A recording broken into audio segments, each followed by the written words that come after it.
So, what is it like to build a new Kanban system or design a new Kanban system? So, actually, when it comes to the designing of the system, is more about mapping your current system of work.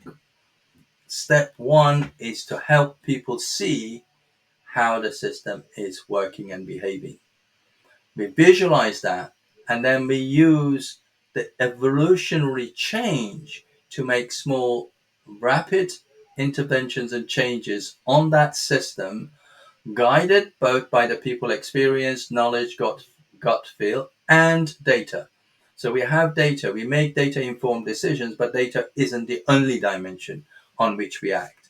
So we have a look, oh, that's not working, this didn't work, or why did we have to rework over here? So we understand what are the, if you like, the interventions we need to make in that system to make it better, to make it more engaging for the organization, the people working within that system. Also, the Kanban system is not mine, is not the coaches, is not the managers or leaderships, is the teams that are working within that system. So everybody has got a vested interest to improve that system. Now, one of the things we do when we design these, we have policies. We say make policies explicit. So we have a policy which says, how do we change that system? Because you also don't want chaos that everybody comes in. Oh, today I look at it and I don't like it over there. Let's move it out like that. Say, how do we collaborate together, change the Kanban system? It's not going to be a big thing. We don't need a lot of time. It could be a 10-minute conversation. It could be a 2-minute. This is what we're going to do. This is what I've observed. I'm going to run a experiment. So we form the hypothesis. We say, well, based on what we can see and the data we have or the gut feel that we have a hypothesis, or I have a hypothesis that if we do these things, change the way we do these good things will happen. And we know we are on the right track when we see these indicators of success. So we form and we write that hypothesis up front, not just what the hypothesis is, the indicators of success, and then we run that experiment. It's crucial we write it first, because later on our minds will play tricks on us if we don't write it up first.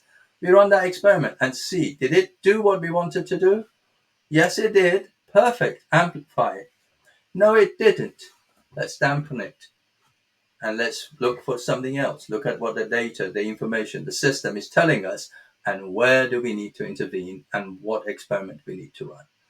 So that's how we design a Kanban system. It's co-created by the people that are working within that system with their domain and context knowledge. So they understand how the work comes in, what are the key steps that the work needs to go through in order for that work to get completed and fulfilled.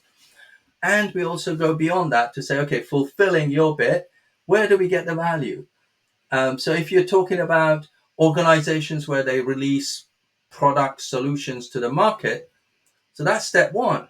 When do we get the value from that? Because we have a hypothesis that this product will give us some benefits. So there is a time between us releasing it to the market and then realizing that value. So when we design those Kanban systems, we also encourage the teams to look wider, the organization to look wider. Say, did we get what we expected? And if we didn't, what is the learning we can get from that? So that's how a Kanban system is designed, and it helps organizations to grow and create knowledge and value.